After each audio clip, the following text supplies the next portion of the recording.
from Hollywood, it's time now for Edmund O'Brien as Johnny Dollar. Jack Barton, Johnny. Take this down. Policy number 245-7809. Got that? Yeah, got it. Los Angeles, California. Amount $1,150,000 straight life. Beneficiary, Mrs. Mabel Trandem. Insurer, her husband, Mr. Harold Trandem. Right, it's all down. Now, what's the problem? Officially, there's none. As you know, the company can't take any preventive action. But we certainly aren't very happy to learn that there has been an attempt on Mr. Trandem's life.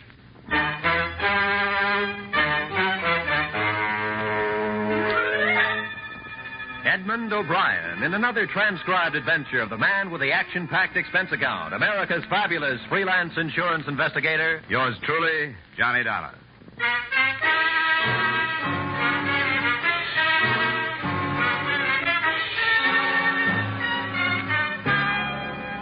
Expense account submitted by Special Investigator Johnny Dollar to Home Office, Clayson Mutual Assurance Company, Hartford, Connecticut. Attention, Jack Barton. The following is an accounting, unofficial but very payable, of my expenditures during investigation, also unofficial, of the Harold Trandem matter. Expense account item 1, $250.67, transportation incidentals, Hartford to Los Angeles, and to the 2-acre Bel Air estate of the prominent coupon clipper, Mr. Harold Trandem. I presented my identification to the pert little maid who answered the door, was ushered through a portrait gallery and 2 living rooms to the terrace. Mr. Trandem was bent over his morning paper, sipping grapefruit juice. He looked up at me with the same scowl I'd seen on the front pages of newspapers. Very early.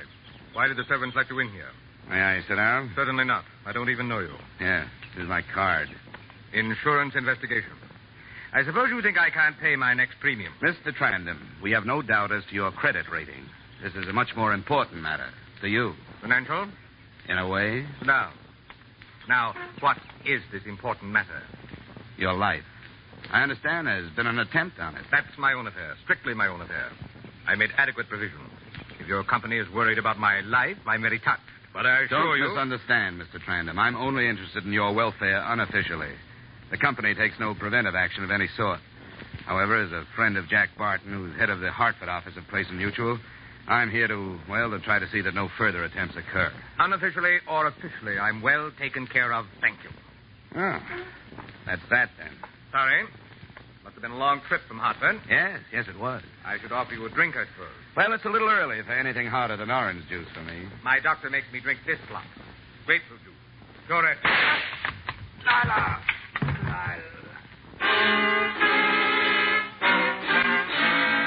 Over the table and slid to the floor, still holding his chest. An army of servants rushed out and tried to look like they knew something.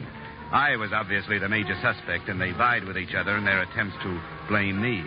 But nobody bothered to call 1 a hospital and 2 a policeman. Finally, one big guy, obviously a bodyguard, scooted everybody but me off the terrace and sat me down. He's dead. You didn't do it, did you? No. I didn't think so. But if I go back to the boss and tell him Trandem was knocked off right in front of my eyes, I'll get the axe, you know what I mean? Yeah, I know what you mean. No, I'm prepared to exchange information with you. Well, that's mighty generous. I'll see you later. No, please, wait, don't go. Lord, didn't you see nothing at all? Nothing I can go back and say, Mr. Halmer, I had my eyes open? Well, if it means your job. Yeah, it does. Believe me, it does. I saw a wisp of blue smoke over there, that clump of bushes across the lawn. And a man, he ran away. No man. Just smoke. The shadow of the man. Just smoke. The gleam of the gun. A thin wisp of blue smoke. This is all? Look, you can make up the rest as you go along. Now, if you'll excuse me, I got a phone call to make. I think the police ought to know about this.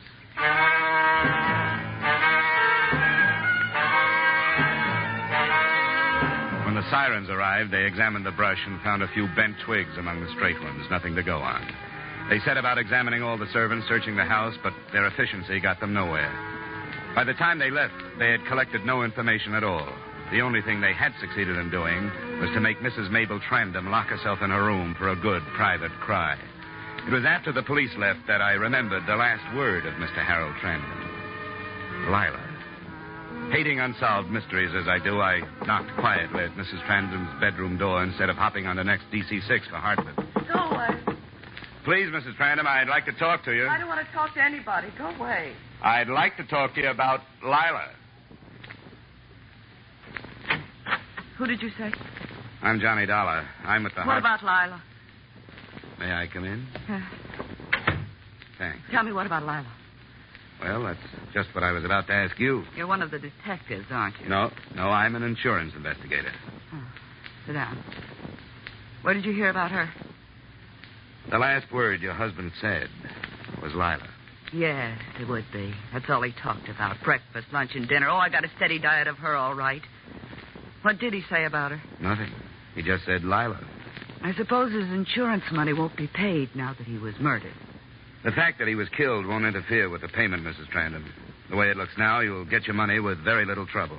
Because that's all he left me, mister. Me and the Jesse Frederica rescue mission. Money. I've got a closet full of coats and so many dresses I run out of hangers, and I've got shoes piled to the ceiling. And if I wanted to go out, nobody was nicer than he was about it. He'd see that one of the boys from his office took me wherever I wanted to go. He was real good to me, mister. He picked me up in a cafe where I was working as a waitress. He picked me up and gave me all this. And still I hated him. Maybe I'd better go. No, don't go. I gotta talk to somebody. Insurance, huh? How much was it? $1,150,000. Pretty big tip for just a cup of coffee, wouldn't you say? He didn't have many friends, did he? Nobody, mister. Not a friend in the world. You could comb the city from one end to the other for somebody to say a nice word about him. The closer you lived with him, the more you hated him. It'll be pretty tough, I guess, to find out who did it. It wasn't one person. It was the whole city. The whole world. Everybody got together and said we got to clean the rot out of this territory, and they hired somebody and did it. Take it easy, Mrs. Trandem. Don't call me Mrs. Trandem. Mabel. Mabel Harriet McGrandy. You know what I'm going to do? How much did you say it was? $1,150,000. I'm going to get out of here and into a little apartment and have a couple of cats. I always wanted a couple of cats, but he couldn't stand them, and I couldn't have any. Siamese I'm going to get. Where can I find Lila? I didn't tell the police about her. Why should I tell you? No reason. I'd just like to know. Lila Winnie. She lives at the Village High Hotel. She's very lovely. Very refined. I suppose maybe she was the only one who liked him. Hey, when you get through there, come back and talk to me some more, will you?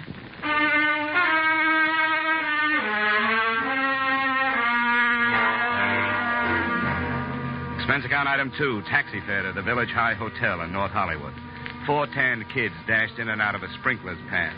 I walked to the last apartment to the right and knocked. I knocked again. I knocked a third time and tried the door. It was locked. I looked in the window. Through the lace curtains, I could see the body of a girl. Her head lolled crazily to one side, and there was a small red dot on her temple. The police investigated. The bullet hole was the quick work of a .38. There were letters in the bureau drawer, letters to Harold Trandem. The sergeant who found them grabbed the nearest chair, propped his feet up on a stool, and settled down for a long day's reading. Hey, listen to this. How I die to have you put your arms around me again. Darling, you must know how much I miss you. You must know how much I love you. And then she takes it from there. All right, Sergeant. You've had your kicks for the day. Dollar, you seem to be just about everywhere these days. Mabel Trandem gave me her address. She tell you anything? I gathered that Lila was the other woman in this mess. Only one left out of the 3. I think maybe we'd better pick Mabel up. She didn't have time to do it, Lieutenant. I was with her right up to 20 minutes ago. Would you swear to that in the courtroom? Yeah, I'd have to. In that case, let's look around. Thorough search, Sergeant. Room by room. Right, Somebody okay. hasn't heard. Right. I'll get it. Hello? No, she isn't right now. Who's calling, please? I see. No, I don't think she will. I'll tell her. Yeah, goodbye. Jesse Frederica Mission calling. We wondered if Miss Wenig was going to be down today. She hasn't been down since last week. The boys miss her. Bet they do all right. I understand she was quite a charitable girl, devoted a lot of her time to the down and outers. The Jesse Frederica Mission. Huh. See you later, Lieutenant. Where are you going? Well, I think I've heard that name somewhere before. I'm going up another blind alley. If I pick up anything, I'll give you a ring.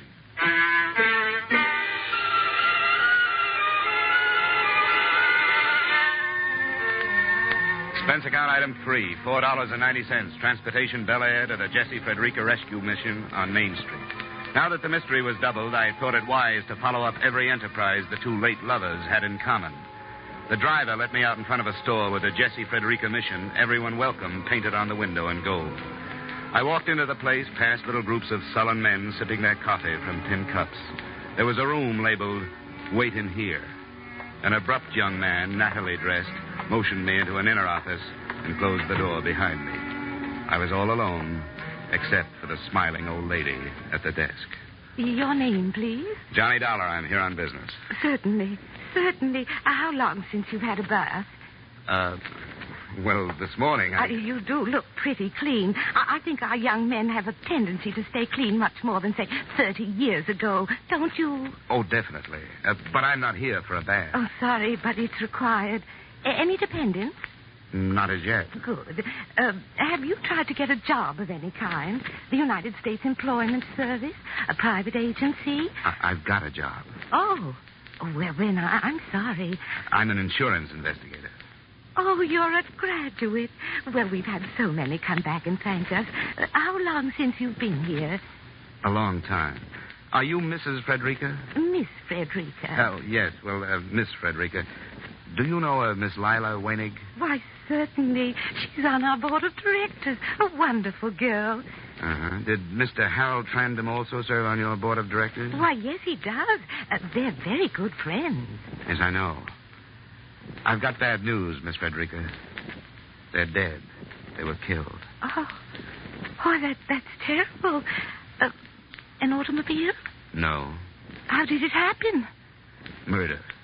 I'm an insurance investigator. If I could stay here for a while, I might be able to learn something of importance. What about it? Well, I don't know. We've never done anything like this before. I promise I'll take that bath. Can't you just pretend I'm one of your boys? Well, perhaps I could, Mr. Dollar. Perhaps I could, Mr. Dollar. You just use all the hot water you want to.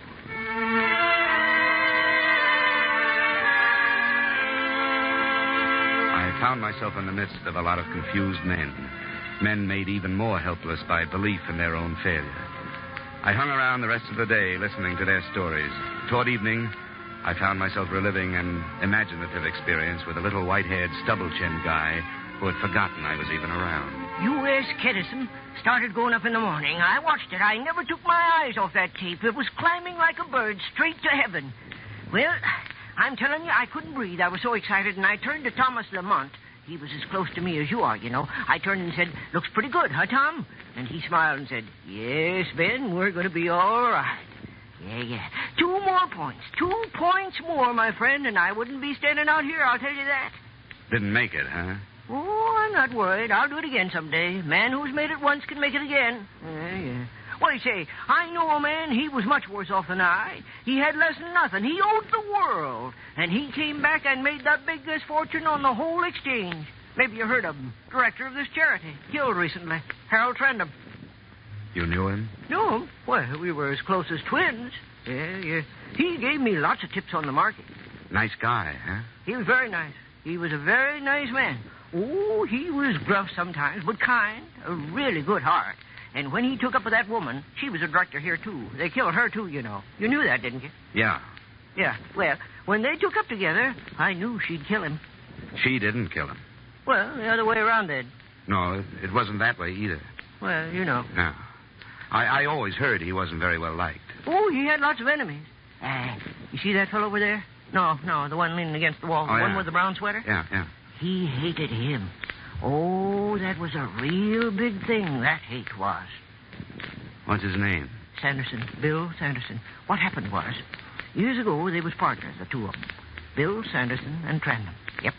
Trandem did Sanderson out of his brokerage business and sent him down to Skid Row.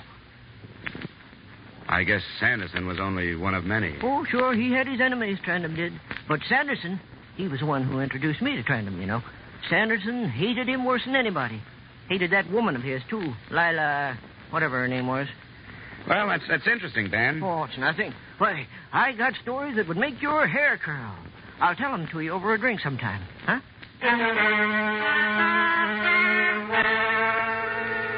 I had noticed Sanderson watching me out of the corner of his eye. He was a big man of indeterminate age, rolling a toothpick around in his mouth. I walked to the cafe down the street, had a bite to eat, and came back to the Mission. A crowd was gathered in one corner, talking excitedly. I moved through to the front row and looked down. There was little Ben, lying dead on the floor. I moved back through the crowd and right into Bill Sanderson. Dollar, maybe you better come along with me. The sliver of shining metal in his hand convinced me to come along with him. There didn't seem to be a great deal of choice. He stopped me in front of a door 3 buildings down, opened it, shoved me in, and closed it again. Inside, it was not quite pitch black. I'm glad to meet you, Dollar. Any friend at Trandem's is a friend of mine.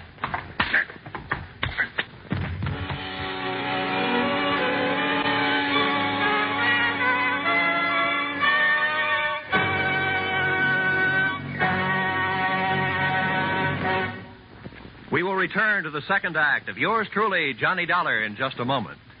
The radio audience has the chance to be a part of a quiz show. They can enjoy laughing along with the nation's top comedians, too. But Dr. Christian is the only dramatic show on the air which is actually written by the radio audience. Each Wednesday evening, over many of these same CBS stations, you hear Gene Hersholt as kindly, gentle Dr. Christian tell a story which has been sent in by a CBS listener. Here's your chance not only to enjoy a radio show, but be an actual part of that program by writing it yourself. Be listening each Wednesday evening when CBS presents Dr. Christian. And now, with our star, Edmund O'Brien, we return to the second act of yours truly, Johnny Dollar.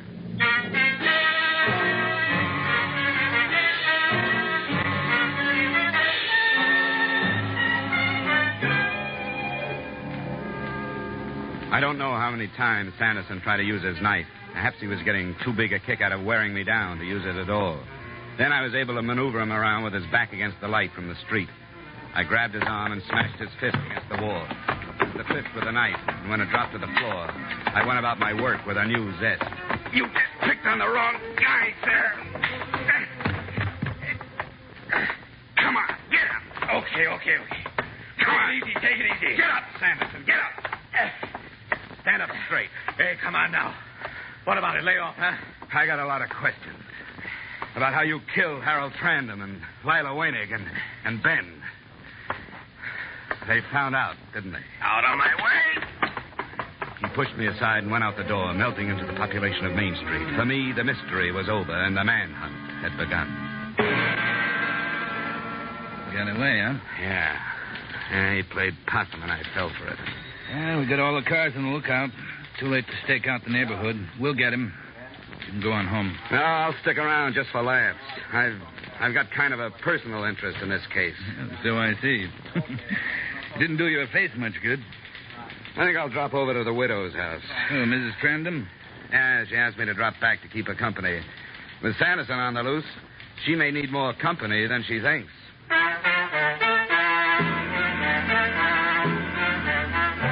Expense account item 6, $4.50, police headquarters to the Bel Air mansion of the late Mr. Trandem. As the cab pulled away, I noticed a familiar hulk standing on the stoop. It was the big bodyguard, and he ran toward me as if he'd just seen an old friend. Oh, mister, I'm so glad to see you again. You just don't know. Hadn't you better report back to the office? There are liable to be plenty more bodies to guard. I was fired. Oh, no kidding. He wouldn't even give me a chance to explain. Mr. Halmer, I said, mistakes happen. What happened to me could have happened to anybody. And I really had my eyes open. I seen a big guy with a .38 revolver over 100 yards away, and he run for cover. I chased him all over the plantation and finally caught him. Look here. I even brought him a piece of the suit the guy wore. Recognizing a .38 from over 100 yards away didn't do your story much good. Yeah, you know, I thought about that later. Uh-huh. And that guy whose suit I tore is threatening to sue me. You made a good try. Yeah. Say, you don't know where I could maybe get another bodyguarding job, huh? Have you tried plumbing? Bodyguarding is the only job I know. I'm skilled. I'll tell you what. Hang around with me for a while. What's the fee? Oh, no fee. You can use the experience. I'm sorry. I have my price. A man with your pride doesn't need a job. So long. Oh, no, wait. You caught me desperate. 10 a day. I'll put it on the swindle sheet. What was your name? Max. Okay, Max. Get your foot out of that flower bed and come on.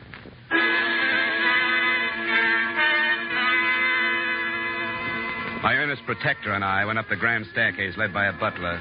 Max keeping a good 6 paces behind me like an Arabian bride. The butler went through a door, leaving us to wait in the hall. When he came out, he whispered to me to wait. He went downstairs. I opened the door, leaving Max on the outside, and walked in. Mrs. Harold Trandem, who preferred to be called Mabel, was fingering the ears of a white cat on her lap. Isn't he beautiful? He's lovely. I want to ask you about a guy I ran into a few hours ago. Do you happen to know Bill Sanderson? Bill Sanderson? No, I don't. Blonde or dark? You know, you aren't the lonely little girl I remembered talking to this morning.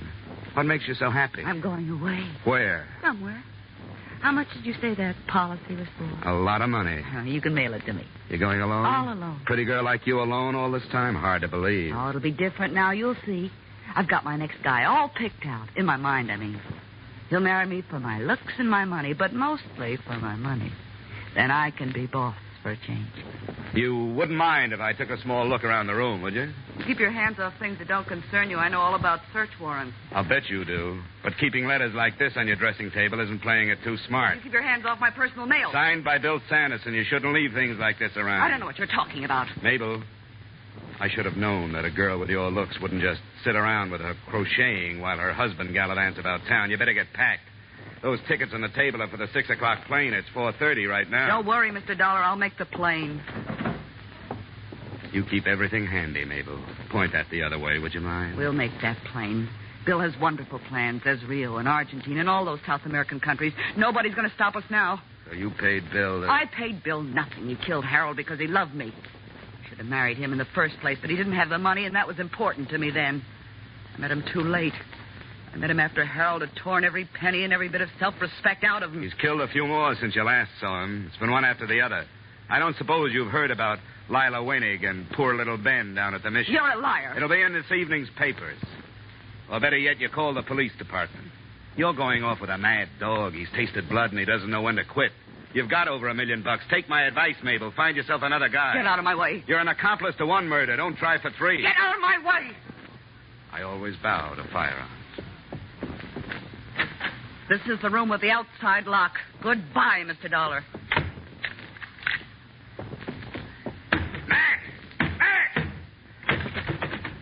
Hey, boss, what happened? Where were you? Oh, I was catching a few winks. Tired? I thought I'd die. That's being on the job, Max. You're fired. Why? What did I do? A young lady and a killer are about to embark for South America, and you ask what you did. Here's your 10 spot. Try the want ads. I ran down the stairs, brushed aside the butler, and opened the front door just in time to see Mabel's car pull out of the garage and grind over the gravel to the gate. Through the rear window, I saw her suitcases piled high in the back seat. I rushed back into the house and grabbed the phone.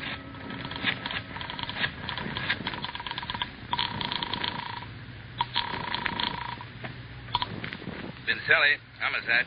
Johnny Dollar, Lieutenant. Listen, Mabel Trandem just left here in a big hurry. She had airplane tickets for Rio. The plane leaves at 6. She's picking up Bill Sanderson first, somewhere. Don't tell me she's in on her husband's death. Very much so. She knows I saw the tickets, so she may try another means of transportation. Better cover all the exits. Good work, Dollar. I'll get right on it. Say, Lieutenant, there are too many cab fares listed on my expense account. You haven't got a car you can spare. Sure thing. I'll send 109 right over.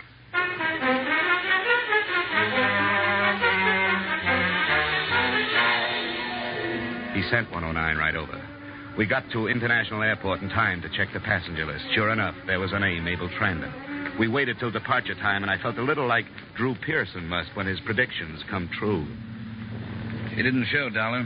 I better check with headquarters to see if she's been reported at the railway stations or the bus depots. Smartest thing she could do now would be to pick up Sanderson and head for the border by auto. I've already sent out a roadblock notice. Well, your job is done, Dollar. Why risk your neck? This is one I don't want to just read about. And then there's the matter of $1 million policy. Before we're through, we might have to dig up the second beneficiary.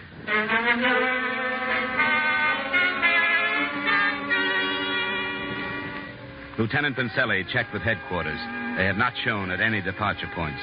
The roadblock had been set up on the coast route just out of Capistrano, where 101 and its alternate meet, the only highway south. Everybody was giving a 3-time killer just the sort of attention he deserved. It was getting dark. The lieutenant and I sat in his car watching the roadblock. Okay, go ahead. Now, this could be for nothing. Maybe they've decided to stay home. No, that's not for Mabel. She's pretty restless, likes to keep moving.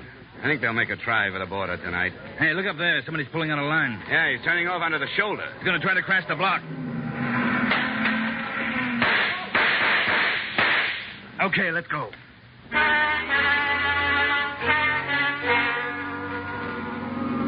We weren't even sure it was Sanderson and Mabel. Might have been a couple of rum smugglers for all we knew. Whoever it was paid no attention to our siren, but we pulled closer, hugging the curves by using the whole road. See if you can use that rifle, Dollar. Right. There goes the tire. They're out of control.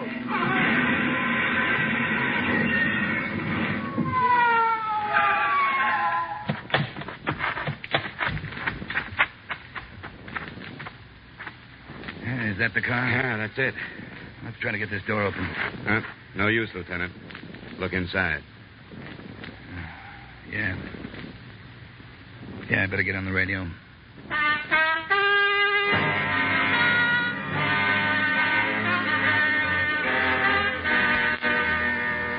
Expense account item 7, another cab fare, $4 from my hotel to the Jesse Frederica mission.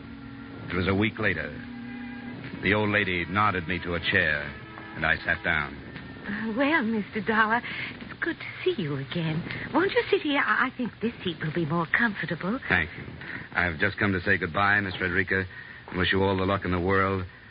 And I've got something for you. A contribution? I think you'd better sit down first. Miss Frederica, I wish I could have the pleasure of giving checks like these to people like you more often. And don't try to count the zeros. 1,150,000. Oh, Mr. Dollar. It's from a guy named Harold Trandem.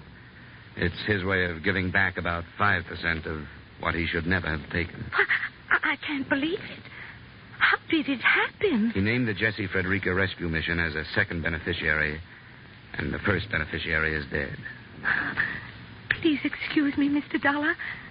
I think I'm going to cry.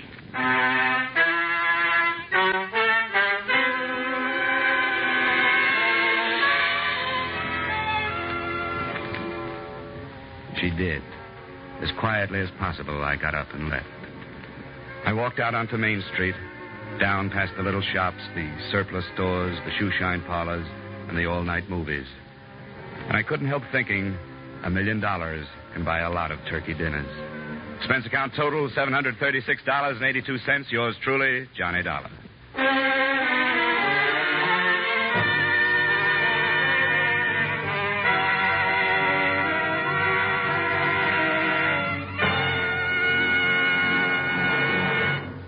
Yours truly, Johnny Dollar, stars Edmund O'Brien in the title role and is written by Gil Dowd and David Ellis with music composed and conducted by Leith Stevens.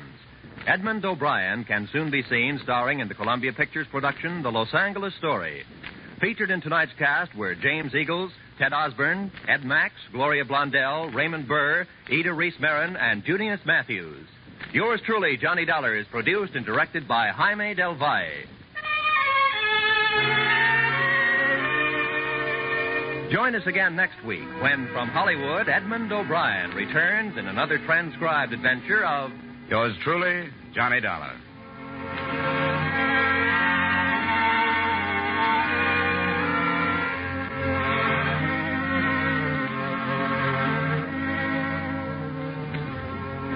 This is CBS, where Wednesday night is Bing Crosby night. The Columbia Broadcasting System.